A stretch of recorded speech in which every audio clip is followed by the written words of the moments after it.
Hello friends, welcome to trade to spend. Nifty के daily analysis के एक और वीडियो में आपका स्वागत है। आज निफ्टी ने अच्छी रिकवरी दिखाई और 25,000 के लेवल को ब्रेक किया है और उसके ऊपर क्लोजिंग दी है, बट ये एक ट्रैप भी हो सकता है। इसके बारे में हम लोग इस वीडियो में आगे डिस्कस करेंगे। होप आपने हमारा कल का डेली एनालिसिस का वीडियो देखा होगा, जिसमें हमने निफ्टी की आज की मूवमेंट के बारे में डिस्कशन किया था और हमने क्लियरली मेंशन किया था कि अगर निफ्टी आज गैप अप ओपनिंग देता है, बिकॉज जो निफ्टी के हैवी वेट्स है जैसे कि रिलायंस हो गया, आईसीआईसीआई बैंक हो गया, इन सबके Q1 के रिजल्ट्स आए हैं और उसके बेसिस पे निफ्टी आज गैप अप ओपनिंग दे सकता है।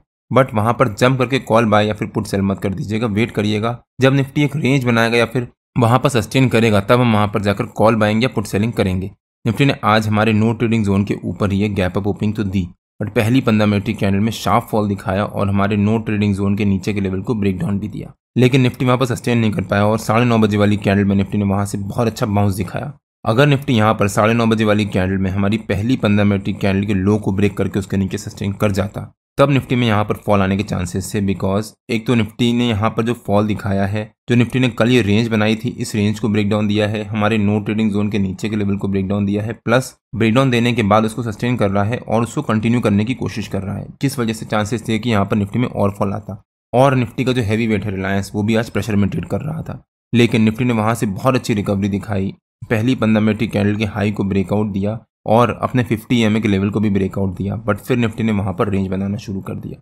अगर निफ्टी ने जो ये ब्रेकआउट कैंडल थी, जिसमें निफ्टी ने 50 EMA के लेवल को ब्रेकआउट दिया था प्लस पहली 15 मिनट की कैंडल के हाई को ब्रेकआउट दिया था, अगर अगली दो कैंडल्स में निफ्टी इसके हाई को ब्रेक कर देता, तब चांसेस थे कि निफ्टी में यहाँ से रिकवरी आती। बट निफ्टी फिर सेकंड हाफ में साइडवेज मोड में ही ट्रेड करता रहा और प्रीमियम मीटिंग चलती रही। लेकिन निफ्टी ने 25,000 के लेवल को ब्रेक किया है और उसके ऊपर जाकर क्लोजिंग दी है, जो कि निफ्टी के लिए पॉजिटिव भी हो सकता है।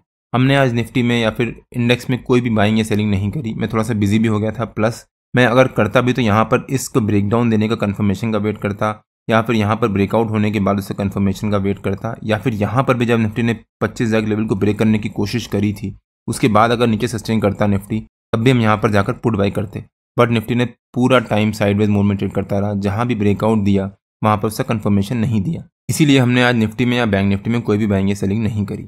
बट निफ्टी ने जो आज रिकवरी दिखाई है, वो निफ्टी में एक ट्रैप भी हो सकता है, तो इसलिए कल का दिन निफ्टी के लिए काफ़ी इंपॉर्टेंट होने वाला है और हमने अपने पिछले वीकली एनालिसिस के वीडियो में इसके बारे में डिस्कस भी किया था। अगर आपने हमारा वीकली एनालिसिस का वो वीडियो नहीं देखा है तो उसका लिंक मैंने डिस्क्रिप्शन में डाल दिया है और आपको ऊपर यहाँ पर आई बटन में मिल जाएगा।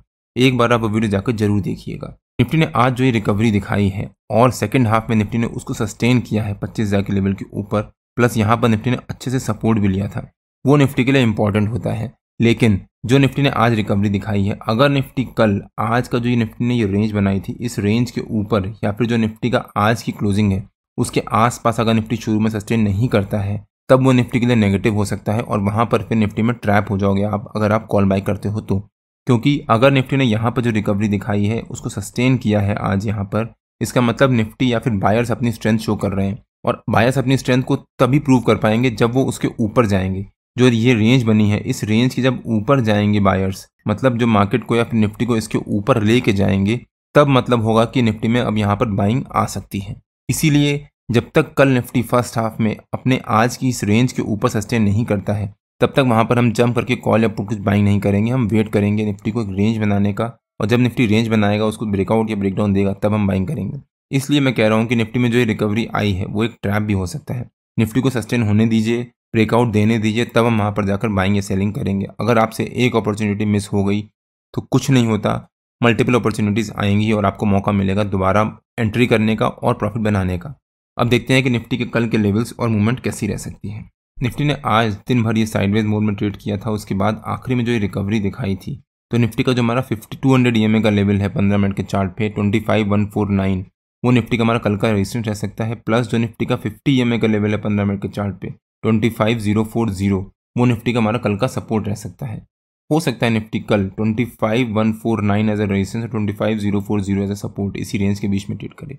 25,040 क्यों? क्योंकि निफ्टी ने आज उसके अराउंड एक काफ़ी अच्छी रेंज बनाई थी और फाइनली क्लोजिंग बेसिस पे उसको ब्रेकआउट दिया है और उसके बाद उसका कंफर्मेशन भी दिया है। यहाँ पर निफ्टी ने उस रेंज का ब्रेकआउट दिया, 25,040 के ऊपर सस्टेन किया, अपने 50 EMA के लेवल के ऊपर सस्टेन किया और फिर अगली कैंडल में निफ्टी ने वहाँ से ब्रेकआउट भी, कंफर्मेशन भी दिया है।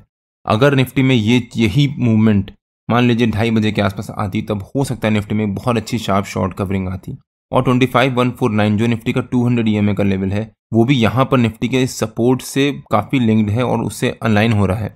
यहाँ पर भी निफ्टी ने 25,149 के आसपास या 25,150 के आसपास सपोर्ट किया था, अच्छा बाउंस दिखाया था और फिर यहाँ से ब्रेकडाउन देने के बाद निफ्टी ने वहाँ पर वेट किया था, उसको रिटेस्ट किया था और फिर वापस फॉल दिखाया था। प्लस यहाँ पर भी निफ्टी ने 25,150 को रेजिस्टेंस लिया था और उसके बाद ब्रेकआउट दिया था। तो 25,150 निफ्टी का एक इंपॉर्टेंट रेजिस्टेंस बन जाता है।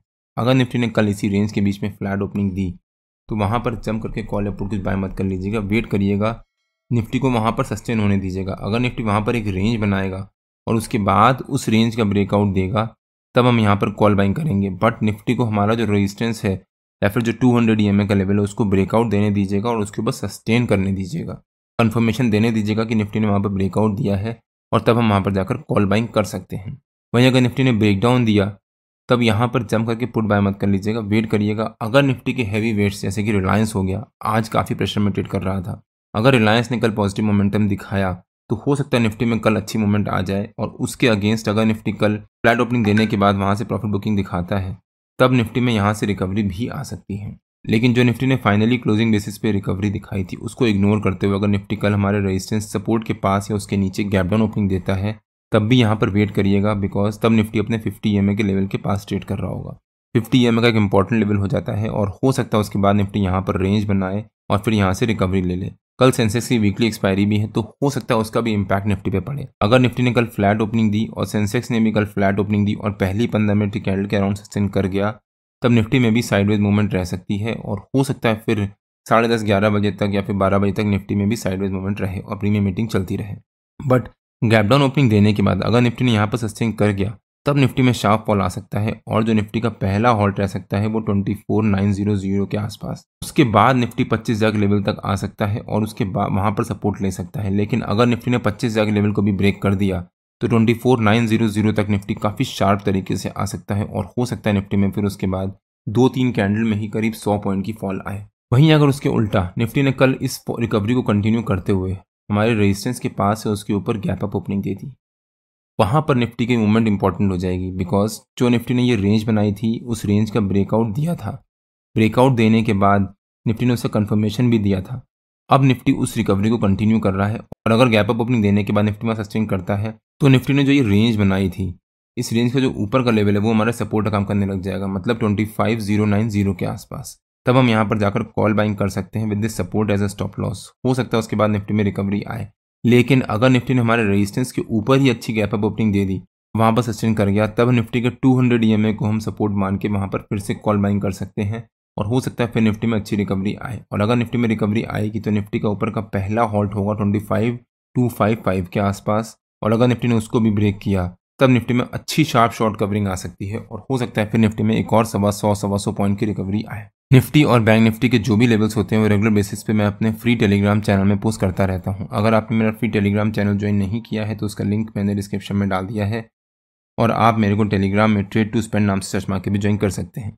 अगर आपको वीडियो अच्छा लगा हो तो please like share and subscribe और बेल आइकन जरूर हिट कर लीजिएगा सो दैट मैं जब भी अपना अगला वीडियो पोस्ट करूँ आपको नोटिफिकेशन आ जाए। कल मार्केट में मिलते हैं। टिल देन जय श्री राम एंड जय हिंद।